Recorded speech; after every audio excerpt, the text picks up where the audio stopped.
Hello friends, in this video I will tell you how laser works. Laser के कुछ concepts होते हैं जिनमें spontaneous absorption, spontaneous emission, stimulated emission, population inversion, metastable state and pumping in lasers. सिर्फ इन कुछ concept से आप पूरे लेज़र की फंक्शनिंग को समझ सकते हो। और ये बीएससी का टॉपिक है सैक में, जो अभी न्यू कॉलेज सिलेबस में इंक्लूड हुआ है। सैक उसका सिलेबस है ये, ऑप्टिक्स का, अप्लाइड ऑप्टिक्स का। सो ये सब समझने से पहले हमें एनर्जी का सिस्टम समझना पड़ेगा। ये समझना पड़ेगा कि एटम लोअर एनर्जी में ज़्यादा स्टेबल होता है, हायर एनर्जी में कम स्टेबल होता है। एटम हमेशा लोअर एनर्जी में आने की कोशिश करता है जिससे उसकी स्टेबिलिटी बढ़े। उसके लिए एक सिंपल सा ग्राफ है। ये है तो नहीं बीएससी में, बट मैं बता रहा हूँ ताकि आपको चीज़ें समझ आएँ। हमारे पास एक एक्सिस है ऊपर की तरफ, इधर ज़ीरो है, ये ज़ीरो यूनिट है, और ये एक्सिस है एनर्जी का।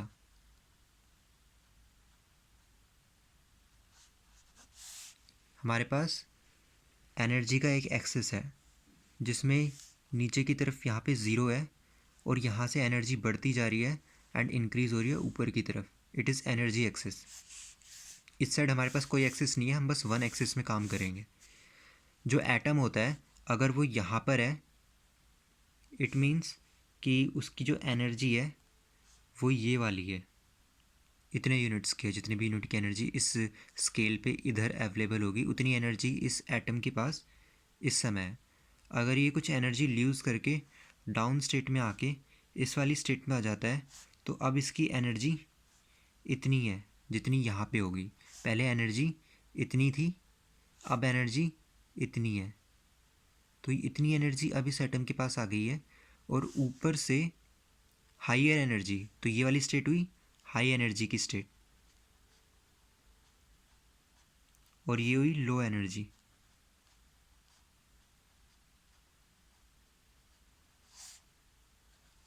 High energy to low energy इसने ट्रांजिशन किया है। मतलब कि सिंपल लैंग्वेज में हाई एनर्जी से लो एनर्जी में एटम आ गया है। मैं यही बोल रहा हूँ कि समझा रहा था कि एटम हमेशा लोअर एनर्जी में ज़्यादा स्टेबल होता है। यहाँ पे वो ज़्यादा स्टेबल है। कोई भी मॉलिक्यूल हो, एटम हो, वो लोअर एनर्जी में ज़्यादा स्टेबल होता है। तो सारी चीज़ें लोअर एनर्जी में आना चाहती हैं। लेज़र का कॉन्सेप्ट यहीं से वर्क करता है, इसी वजह से लेज़र काम करता है। आपको पहले ये समझना पड़ेगा कि एटम अपने आप ही लोअर एनर्जी में आने की कोशिश करता है, और एटम हायर एनर्जी में कैसे जाता है। Very simple. जो एक एटम है, आपने एक एटम रखा, एक एटम यहाँ पे है। इस एटम से आप इस एटम को आपने एनर्जी दी, इसके ऊपर energy the, E amount of energy इस एटम पे जाके लगी, तो इस एटम को एनर्जी मिली। तो ये अपनी इस लो स्टेट से यूपर उठ के हाई स्टेट पे चला गया। हाई स्टेट पे नीचे से ऊपर चला गया जब आपने इसे एनर्जी दी। एनर्जी आप फोटॉन्स के फॉर्मेट में दोगे यूजुअली। तो फोटोन के फॉर्मेट में आपने इस लो स्टेट के एटम को एनर्जी देके हाई स्टेट में भेज दिया। अब एटम हाई स्टेट में ज़्यादा टाइम तक रह नहीं पाएगा, क्योंकि हाई स्टेट अनस्टेबल होती है। बस अभी के लिए इतना मान लो, हमेशा हाई एनर्जी की जो स्टेट होती है, जितना ऊपर जाएगा एटम इस स्केल पे, इस वाले स्केल पे, उतना एनर्जी बढ़ेगी, उतना अनस्टेबिलिटी बढ़ेगी, और जैसे जैसे वो नीचे आएगा उसकी स्टेबिलिटी इंक्रीज़ होती चली जाएगी। तो हमने ये एक एटम था जो अभी इस लो स्टेज पे था, ये वाला एटम, इसे एक एनर्जी दी। एनर्जी की अमाउंट कुछ भी हो सकती है, हमने एक अमाउंट ऑफ एनर्जी प्रोवाइड कराई। इस एटम ने इस एटम ने इस एटम ने इस एनर्जी को एब्जॉर्व किया, और ये जो लो स्टेट थी एटम की, ये एटम अभी यहाँ लो स्टेट में है, उस लो से हाई में चला गया। अब ये एक प्रॉपर्टी एटम्स की, जनरली एटम्स हाई स्टेट में 10⁻⁻8 सेकंड से लेके 10⁻⁹ सेकंड तक ही रह सकते हैं। इट मीन अगर लो एनर्जी से किसी एटम पे फोटोन्स टारगेट करके उसे लो एनर्जी से हाई एनर्जी में मैं एक्साइट करता हूँ, एक्साइट करने का मतलब उसे हाई एनर्जी में भेजता हूँ, तो इन दैट केस वो उस हाई एनर्जी की स्टेट में कुछ 10⁻⁸ सेकंड से 10⁻⁹ सेकंड तक रहेगा। और उसके बाद वो अपने आप बिना किसी एक्सटर्नल मदद के अपने आप एटम अपने आप को स्टेबल करने के लिए इस एनर्जी से लो में आ जाएगा। और जो फोटोन उसने एब्जॉर्व किया था, जो एनर्जी उसने यहाँ पे एब्जॉर्व की थी, इस लो से हाई में जाने के लिए वो उसी फोटोन को वापस ल्यूज़ कर देगा। और जैसे ये वाला एटम वो फोटोन ल्यूज़ करेगा जो इसने गेन किया था इस लो से हाई में पहुंचने के लिए, अभी एटम जब उस फोटोन को ल्यूज़ करेगा और नीचे आएगा तो यहाँ पे एक फोटोन रिलीज़ होगा, एक फोटोन रिलीज़ होगा जिसकी वजह से लाइट निकलेगी। तो जब भी एटम हाई स्टेट से लो स्टेट में आता है वो फोटोन रिलीज़ करता है या एनर्जी रिलीज़ करता है। अब एनर्जी फोटोन के फॉर्म में भी रिलीज़ हो सकती है या हीट के फॉर्म में भी रिलीज़ हो सकती है। तो एटम हाई स्टेट से लो स्टेट पे अपने आप आता है और लो से हाई पे भेजने के लिए उस पर फोटोन्स या एनर्जी को उस पर बॉम्बार्ड करना पड़ता है ताकि वो एटम हाई स्टेट पे जाए, फिर वो वापस लो स्टेट पे अपने आप आ जाता है 10⁻⁸ से 10⁻⁹ सेकेंड में। इसका मतलब जैसे ही एटम हाई स्टेट पे पहुंचा तब से काउंटिंग स्टार्ट करो 10⁻⁸ सेकेंड की मिनिमम एंड मैक्सिमम 10⁻⁹ सेकेंड की। आप अभी 10⁻⁸ सेकेंड मान लो। तो आप जैसे ही इसे आपने हायर स्टेट में पहुंचाया, now you count for 10⁻⁸ second. जैसे ये काउंटिंग ख़त्म होगी ये अपने आप डाउन आ जाएगा, मतलब अपने आप अपनी एनर्जी रिलीज़ कर देगा फोटोन की फॉर्म में और नीचे आके लो स्टेट पे अपने आप आ जाएगा बिना किसी एक्सटर्नल हेल्प के। और जब ऐसा होता है कि आप किसी को एनर्जी देते हो और उसे वापस नीचे वो अपने आप ही नीचे आ जाता है, आप कुछ नहीं करते वो अपने आप नीचे आ जाता है, इस केस को ये पहले तो यहाँ पे जो हमने एनर्जी दी, जो हमने एनर्जी इस लो स्टेट के एटम को दी हाई स्टेट में भेजने के लिए, और इस एटम ने वो एनर्जी एब्जॉर्व भी कर ली और ये हाई स्टेट में चला गया, तो ये जो प्रोसेस है सिर्फ नीचे से ऊपर भेजने का, सिर्फ ये वाला प्रोसेस नीचे से ऊपर भेजने का जो प्रोसेस है, इस प्रोसेस को कहते हैं स्पॉन्टेनियस एब्जॉर्प्शन। यानी कि एटम एब्जॉर्व कर लेता है फोटोन को और स्पॉन्टेनियस एब्जॉर्प्शन की वजह से एटम, ये वाला स्पॉन्टेनियस एब्जॉर्प्शन की वजह से जो एटम होता है ये लो स्टेट से हाई स्टेट में चला जाता है, एब्जॉर्व करता है फोटॉन्स को। It is non A spontaneous absorption जब आप लो स्टेट से ऊपर हाई स्टेट में एटम को भेजो। फिर दूसरा होता है स्पॉन्टेनियस एमिशन। ये अपने आप 10⁻⁸ सेकेंड में इस फोटोन, अब ये जो फोटोन इसने एब्जॉर्व किया था जो यहाँ पे इसे मिला था, उस फोटोन को ये जो एटम है ये अब हाई स्टेट में पहुँच चुका है स्पॉन्टेनियस एब्जॉर्प्शन से। तो अब इसके बाद की कहानी ये है कि ये 10⁻⁸ सेकेंड तक स्टे करेगा, इस स्टेट में यहीं पे रहेगा अपने आप 10⁻⁸ सेकेंड तक। उसके बाद अपने आप ही डाउन जाएगा, ये अपनी एनर्जी रिलीज़ करके लोअर स्टेट में आ जाएगा और स्टेबल हो जाएगा। यहाँ पे स्टेबल है, वहाँ पे कम स्टेबल था, तो इसने एनर्जी रिलीज़ की और यहाँ आ गया और ये फोटोन जो दिख रहा है ये फोटोन ये रिलीज़ हो गया। जो प्रोसेस था ऊपर से नीचे आने का जिसमें इसने फोटोन रिलीज़ किया, इसे कहते हैं स्पॉन्टेनियस एमिशन। ये स्पॉन्टेनियस एमिशन है जब इसने फोटोन लेकर जब इस एटम ने फोटोन लेकर हाई स्टेट में गया था तो इसे स्पॉन्टेनियस एब्जॉर्प्शन कहते थे। जैसे इसने रिलीज़ किया इसे स्पॉन्टेनियस एमिशन कहते हैं। दो चीज़ें क्लियर होगी। Then stimulated emission. अब हम क्या करते हैं, दोबारा सेम डायग्राम बनाता हूँ। ज़ीरो एनर्जी स्टेट, एक एनर्जी स्टेट ये वाली है, एक ये वाली है, दो एनर्जी स्टेट्स हैं, इसकी वैल्यू इतनी है और इस एनर्जी स्टेट की वैल्यू इतनी है। ये दो एनर्जी स्टेट्स हैं जिनकी वैल्यू इतनी this much and this much है इस स्केल पे, एनर्जी स्केल पे। ये एनर्जी स्केल है हमारा एज दिस। सो हम समझना चाहते हैं अब स्टिमुलेटेड एमिशन। तो स्टार्टिंग में आपको पता है हमने क्या किया था, लोअर एनर्जी पे जो एटम था यहाँ पे इसे एनर्जी दी और इसे ऊपर की तरफ भेज के यहाँ पे भेज दिया और ये यहाँ आ गया। डन। सो ये हुआ spontaneous absorption. Look this is spontaneous absorption. अब अगर मैं 10⁻⁸ सेकेंड का वेट करता हूँ, दिस इज 10⁻⁸ सेकेंड का वेट करता हूँ तो ये अपने आप नीचे आ जाएगा और वो जो प्रोसेस होगा ऊपर से नीचे आने का और फोटोन रिलीज़ होगा उसमें, उस प्रोसेस को कहेंगे स्पॉन्टेनियस एमिशन। बट अगर मैं 10⁻⁹ सेकेंड, यहाँ पे तो आ गए हम लोअर से अपर एनर्जी दे के, एनर्जी दी से और अपर तक आ गए, लेकिन अगर मैं 10⁻⁸ सेकेंड यहाँ पे वेट नहीं करता और पीछे से एक और फोटोन इस पे एक फोटोन इस पे बॉम्बार्ड कर देता हूँ, इस पे टारगेट करता हूँ, टारगेट के एक फ़ोटोन इस एटम पे और ये फ़ोटोन इस एटम पे लगेगा, वो भी 10⁻⁸ सेकेंड से पहले, इसका मतलब कि इससे पहले कि ये जो एटम था ये अपने आप नीचे जाता, मैंने एक फ़ोटोन इसी पे टारगेट कर दिया।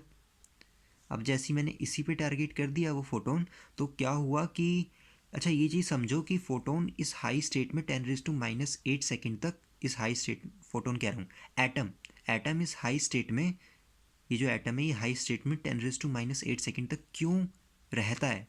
क्योंकि कुछ देर तक ये अपने आप को स्टेबल बना के रख पाता है। कुछ देर तक एटम इस हाई एनर्जी स्टेट पे, जो उसे प्रॉब्लम हो रही है एटम को स्टेबल रहने में, कुछ देर तक एटम उस प्रॉब्लम को सहन कर सकता है। मतलब इस तरह समझ लो कि कुछ देर तक सर्वाइव कर सकता है एटम इस हाई एनर्जी स्टेट पे। और वो जो देर है जब तक एटम सर्वाइव कर सकता है 10⁻8 सेकेंड होती है approx, and max to max 10⁻9 second.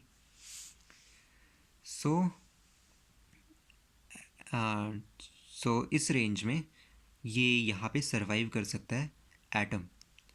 But क्योंकि अब हमने एकदम से एक फोटोन बॉम्बार्ड कर दिया है इस एटम पे, वो भी 10⁻8 सेकेंड से पहले, तो जो कुछ देर तक एटम यहाँ पे सर्वाइव कर पा रहा था, अब वो उसके लिए पॉसिबल नहीं हुआ है, क्योंकि जितनी फोटोन दिया, मतलब एनर्जी दी इस पे, ज़्यादा एनर्जी देते तो ये अगली स्टेट पे चला जाता। आपको पता है कि एटम्स में जैसे जैसे एनर्जी देते हैं वो एब्जॉर्व करते हैं, तो अपनी हाइयर स्टेट पे जाते जाते हैं। अभी इस स्टेट से इस पे गया था, हो सकता है मैं अगली एक और स्टेट बना दूं और फिर यहाँ से ज़्यादा एनर्जी दूंगा तो ऊपर चला जाएगा। यहाँ पे एक फोटोन आया, इस पे बम्बार्ड हुआ और ये ऊपर चला गया। लेकिन हमने इधर जितनी एनर्जी दी है जिस फोटोन के थ्रू, वो एनर्जी इतनी कम है कि ये जो एटम है ये अगले स्टेट पे नहीं जा सकता। इतना हमने कैलकुलेशन करके पता कर लिया था कि हम जो फोटोन डाल रहे हैं वो इतना वीक है कि वो इस एटम को अगले स्टेट पे नहीं भेज सकता। तो होगा बस ये कि ये एटम थोड़ा डिस्टर्ब हो जाएगा इस फोटोन की एनर्जी से। पहले ये एटम हाई एनर्जी में था, ये हाई एनर्जी में था क्यों था? क्योंकि यहाँ पे हाई एनर्जी में डाला गया था, एनर्जी देके, फोटोन्स देके लो से हाई में भेजा था। अब उसी हाई में अभी ये है और हम बाहर से एक और फोटोन लिया है, पहले ये हाई एनर्जी में था और डिस्टर्बेंस क्रिएट हो गई। इस वजह से जो 10⁻⁸ सेकेंड तक ये यहाँ सर्वाइव कर सकता था, अब वो जो ड्यूरेशन है ना वो पॉसिबल नहीं हो पाई, तो ये एकदम से नीचे आ जाएगा, इस टाइम से पहले ही नीचे आ जाएगा। हम चाहते तो हम वेट कर सकते थे, ये अपने आप डाउन आ जाता, जैसे यहाँ आया था ना, ऊपर गया था, हम 10⁻⁸ सेकेंड तक वेट करते, अपने आप नीचे आ जाता, हमें एनर्जी भी मिल जाती। लेकिन हमने वेट नहीं किया और हमने एक फोटोन डाल दिया ताकि ये जल्दी से नीचे आ जाए, क्योंकि एकदम से डिस्टर्ब हो जाएगा एटम इस फोटोन की वजह से। और वो यहाँ पे थोड़ी टाइम तक स्टेबल था 10⁻⁸ सेकेंड तक, अब वो पॉसिबल नहीं हो पाएगा और ये हमारी वजह से, क्योंकि हमने जो फोटोन दिया उस वजह से नीचे आएगा। तो लेज़र्स में हमें एक एनर्जी चाहिए होती है, एक बीम चाहिए होती है। लेज़र्स क्या होते हैं? लेज़र्स कुछ ऐसे होते हैं कि आपको एक बीम प्रोजेक्ट करनी होती है, एक स्ट्रेट बीम, बड़ा ही स्पॉटेड जगह पे। ये वॉल है, ये बीम इतने से छोटे से सर्कल पे पॉइंट आउट होगी, ना कि पूरी वॉल पे। पूरी वॉल है, ये वॉल है, इस पूरी वॉल पे ना होगी, एक छोटे से पॉइंट पे ये बीम प्रोजेक्ट कर रहे हैं हम। ये बीम का स्टार्टिंग का हैंडल है, इस हैंडल को पकड़ के बीम को यहाँ प्रोजेक्ट किया गया है। तो लेज़र्स क्या होते हैं? जिन लेज़र्स की हम बात करें, जिनके लिए ये सब हमने पढ़ा, वो लेज़र्स एक पॉइंट पे प्रोजेक्ट किए जाते हैं और वो एम्पलीफाइड होते हैं। एम्पलीफाइड बीम होता है वो। अब एम्पलीफाइड बीम का मतलब समझ आएगा इससे। अच्छा, तो यहाँ पे मैंने ये अभी इसलिए बोला क्योंकि मैं ये बता रहा था कि लेज़र काम कैसे करते हैं। आपको यहाँ से फोटॉन्स, ये जो जा रही है ना रेज़, ये जो लेज़र से निकली है, ये लेज़र का हैंडल है, इस हैंडल से निकली हुई जो बीम है ये लाइट की बीम है। लाइट यानी ये किसकी बीम है? फोटॉन्स की। ये फोटॉन्स की बीम है। और ये जो डिवाइस है, ये हैंडल के अंदर ही हमारा डिवाइस लगा है, वो डिवाइस इन्हीं फिनोमिनास पे काम कर रहा है और उसकी वजह से एक फोटॉन्स की लाइट निकल रही है, बीम निकल रही है, जिसमें काफ़ी सारे फोटॉन्स हैं और वो एक साथ एक डायरेक्शन में जा रहे हैं और स्पॉट कर रहे हैं ऑन द वॉल। अब ये बताना है मुझे कि मुझे ये बताना है कि ये जो फोटॉन्स हैं ये आए कहाँ से? ये फोटॉन्स आए यहाँ से। ये वाला फोटोन दिख रहा है तुम्हें? ये वाला, ये कैसे आया था? हमने क्या किया था, लो से हाई में भेजा, थोड़ी देर वेट किया 10⁻⁸ सेकंड तक, उसके बाद ये अपने आप नीचे आ गया, मुझे फ़ोटोन मिल गया। ये जो प्रोसीजर हुआ कहाँ हुआ, इस डिवाइस के अंदर। और जैसे ही मुझे फ़ोटोन मिला, हमने अपनी मशीन से उस फ़ोटोन को सीधे प्रोजेक्ट कर दिया और वो फ़ोटोन आगे चला गया। सिंपल ना, सिंपली समझ आया। पर ये अभी बता रहा हूँ, आगे जाके बताऊँगा कि एक्चुअल में हुआ कैसे है। ये गलत है, बट ये कॉमन सेंस से समझ आता है कि ऐसे हुआ है। दोबारा से बताता हूँ, हुआ क्या था, लोअर एनर्जी पे एटम था स्टार्टिंग से, मैंने कुछ एनर्जी दी, ये वाली एनर्जी, उसे हाई एनर्जी पे भेजा, थोड़ी देर वेट किया, वो अपने आप नीचे आया, अपने आप नीचे आया तो जो एनर्जी थी इसके पास वो तो रिलीज़ करनी पड़ेगी ना, क्योंकि हाई से लो एनर्जी में आ रहा है ये अपने आप। तो जो एनर्जी इसने हाई एनर्जी पे गेन कर रखी थी, वो एनर्जी वाली फोटोन वाली, वो ये लो पे आते समय ल्यूज़ भी करेगा। तो ये होगी ल्यूज़ फोटोन्स के फॉर्म में, और यही फोटोन्स यहाँ से निकलेंगे। तो इन शॉर्ट इसके अंदर ये वाला प्रोसेस हो रहा है कि पहले एनर्जी डालकर हाई पे भेजो, फिर हाई से लो पे ले आओ, और ये फोटोन्स रिलीज़ हो जाएंगे और वही फोटोन्स आगे प्रोजेक्ट कर देना। तो फोटोन्स यहाँ पे भी निकले थे। इस वाले प्रोसेस में क्या होता है, पहले होता क्या है इसमें वो बता देता हूँ। फोटोन्स डालते हैं इससे पहले कि ये अपने आप डाउन आ जाए, अपने आप ये वाला प्रोसेस हो डाउन वाला, उससे पहले हम फोटोन डालते हैं, ये जो एटम है डिस्टर्ब हो जाता है, और ये इमीडिएटली अपना फोटोन रिलीज़ कर देता है और डाउन स्टेट में चला जाता है बिफोर रीचिंग इसका जो स्टेबल 10⁻⁸ सेकंड तक ये जो एटम है 10⁻⁸ सेकंड तक यहाँ पे रुक सकता था। लेकिन क्योंकि एकदम से हमने इस टाइम से पहले एक फोटोन इस पे अटैक टारगेट करवा दिया, इस पे एक फ़ोटोन टारगेट करवाया एटम पे, तो ये ज़्यादा ही डिस्टर्ब हो गया और इसने इमीडिएटली एक फ़ोटोन रिलीज़ कर दिया जो इसने ऊपर आते समय लिया था, ये वाला जो इसने ग्राउंड स्टेट से अप स्टेट में जाते हुए एक एनर्जी रिली थी, उस एनर्जी को फोटोन के फॉर्म में रिलीज़ कर देगा ये, और नीचे आ जाएगा क्योंकि यहाँ से ये डाला। बट अब एक और क्वेश्चन है कि एक फ़ोटोन तो ये वाला भी है, इसका क्या मतलब कि अभी जो ये फ़ोटोन रिलीज़ हुआ, ये तो वो वाला फ़ोटोन है जो इस स्टेट से इस स्टेट पे ले जाने के लिए एनर्जी यूज़ हुई थी, वो वाली एनर्जी निकल गई। लेकिन एक एनर्जी तो ये भी है ना, मतलब कि एक फ़ोटोन तो इस वाले सिस्टम में, एक फ़ोटोन वो है जिसने इसे यहाँ से यहाँ लेके गया, एक वो है जिसने इसे डिस्टर्ब कराया। दो फोटोन्स हैं हमारे पास, दो फोटोन्स हैं, एक वो जो इसे ऊपर की स्टेट में लेके गया, दूसरा वो जिसने डिस्टर्ब कराया। तो निकलने भी दो चाहिए क्योंकि अब तो ये नीचे आ गया है ना, it is gone back down, यहाँ पे आ गया है, तो वापस नीचे आ गया है। तो एक फ़ोटोन तो रिलीज़ कर दिया इसने जो इसे ऊपर वाली स्टेट में ले जाने के लिए यूज़ हुआ था, दूसरा ये वाला भी रिलीज़ होगा, तो दो फोटोन रिलीज़ होंगे। अब तुमने देखा कि यहाँ पे यहाँ पे फ़र्क क्या है, फ़र्क ये है कि इस वाले प्रोसेस में जब फोटॉन्स रिलीज़ होते हैं ना, तो ये फोटॉन्स इस वाले प्रोसेस में जहाँ पे हम वेट करते हैं इतने टाइम तक ताकि अपने आप ही डाउन चला जाए एटम, लोअर स्टेट में आ जाए और फोटोन रिलीज़ कर दे, इस प्रोसेस में जो फोटोन रिलीज़ होते हैं वो इस काम के लिए यूज़ नहीं किए जा सकते, क्योंकि इस काम के लिए जो फोटॉन्स चाहिए होते हैं वो हमें चाहिए होते हैं कोहेरेंट, हमें कोहेरेंट बीम और मोनोक्रोमेटिक लाइट चाहिए होती है, मोनोक्रोमेटिक लाइट चाहिए होती है। सो ये जो लेज़र्स होते हैं इनमें वर्क करने के लिए जो फोटॉन्स हमें चाहिए वो कोहेरेंट होने चाहिए और वो मोनोक्रोमेटिक भी होने चाहिए। मोनोक्रोमेटिक मतलब कि इनकी वेवलेंथ सेम होनी चाहिए। मोनोक्रोमेटिक कौन होते हैं, जिनकी वेवलेंथ सारी, जब जितने भी फोटोन्स रिलीज़ हुए हैं, जितने भी रिलीज़ हुए हैं लेज़र से, जब इन सब की वेवलेंथ बराबर होगी तब वो मोनोक्रोमेटिक होंगे। और वो कोहेरेंट तब होंगे जब मोनोक्रोमेटिक तो होंगे ही, मतलब कि वेवलेंथ तो बराबर है ही है, जब वेवलेंथ बराबर है तो ये मोनोक्रोमेटिक है। और जब वेवलेंथ भी बराबर है, प्लस में आपका फेज़ डिफरेंस भी बराबर है। बस अभी के लिए इतना समझ लो, जब फेज़ डिफरेंस और वेवलेंथ दोनों बराबर हैं तो वो कोहेरेंट बीम होती है। और जब सिर्फ वेवलेंथ बराबर है सारी बीम्स की, जितने भी फोटोन्स रिलीज़ हो रहे हैं इससे जितने भी हो रहे हैं उन सब की वेवलेंथ बराबर है, तो ये जो बीम है ये मोनोक्रोमेटिक है, क्योंकि इस बीम में सारी वेवलेंथ्स बराबर है। और अगर उन वेवलेंथ्स का फेज़ डिफरेंस भी, मतलब जो फेज़ है वो भी सेम है, बिल्कुल सेम फेज़ में सब जा रहे हैं, देन वो कोहेरेंट बीम होती है।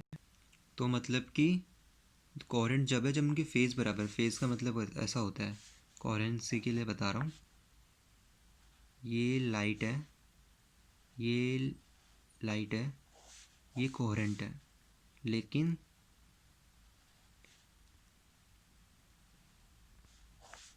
ये मोनोक्रोमेटिक है।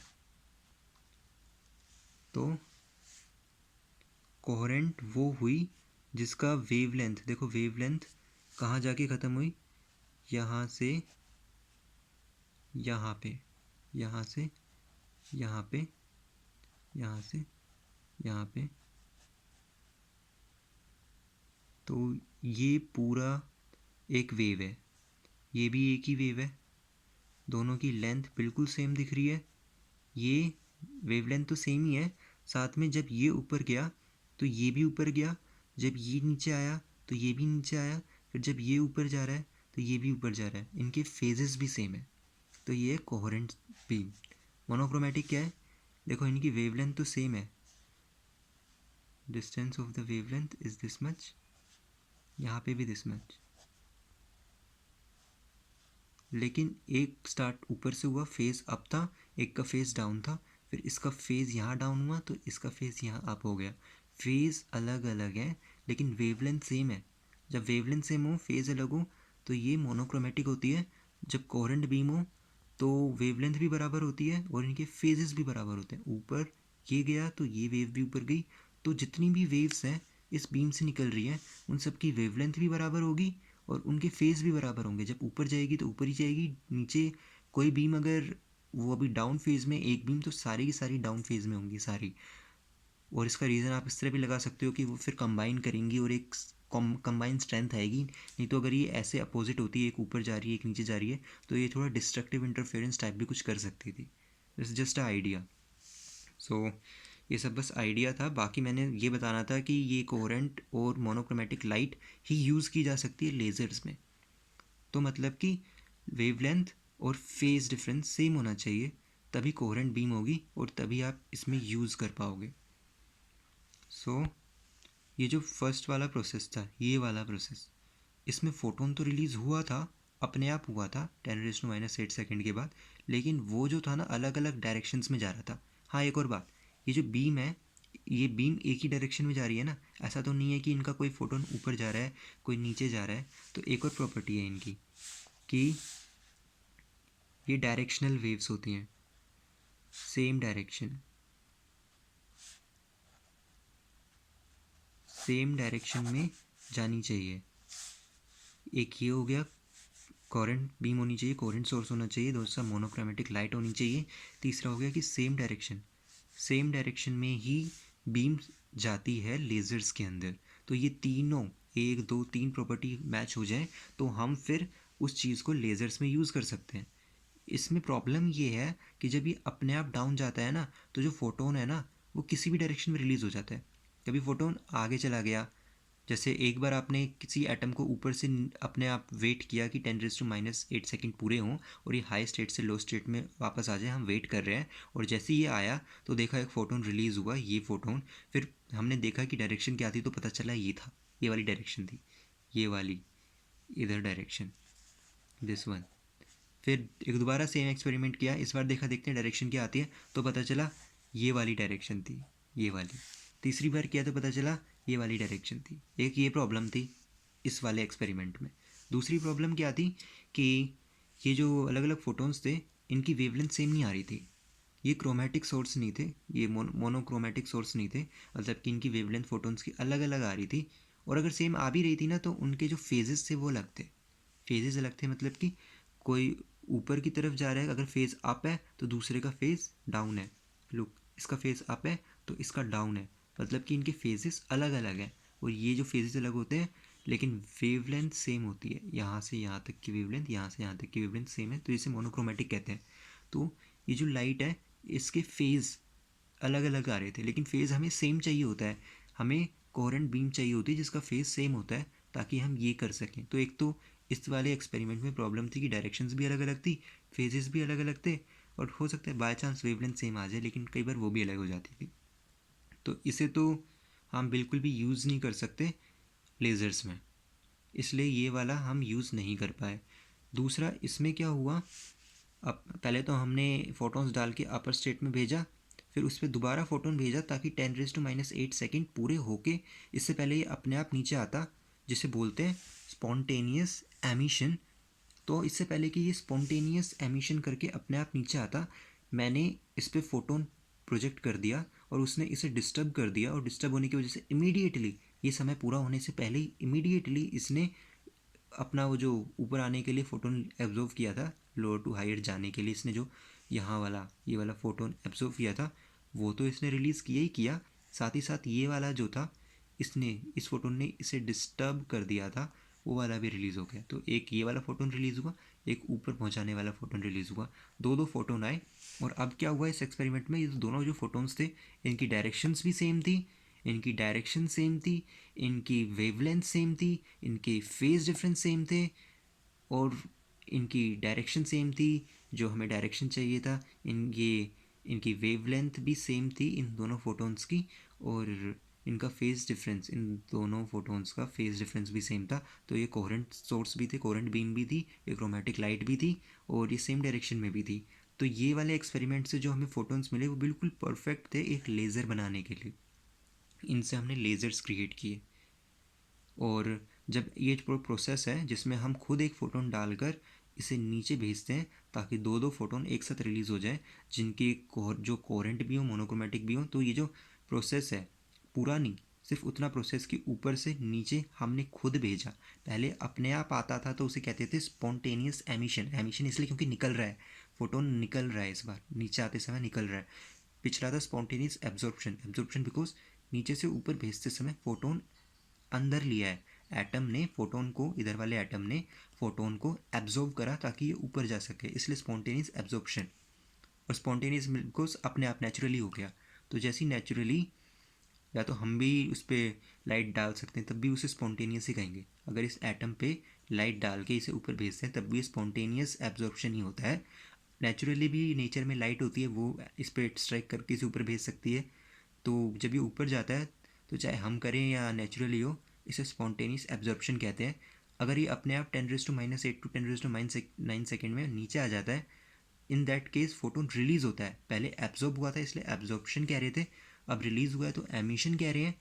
अब जब हमने खुद इस पर स्ट्राइक करवा कर रिलीज़ करवाया, वो भी एक नहीं दो फोटोन रिलीज़ करवाए, तो इस प्रोसेस में जो ऊपर से नीचे आने वाला सिर्फ इतना सा पार्ट है, उस पार्ट को कहते हैं stimulated emission. It is known as stimulated emission. हमने खुद स्टिम्युलेट किया है, हमने खुद किया है, और एमिशन भी हुआ है। ये जो फोटोन है ये रिलीज़ भी हुए हैं, एक वो भी जिसने ऊपर भेजा था और दूसरा जो इसने इसे डिस्टर्ब कर दिया था।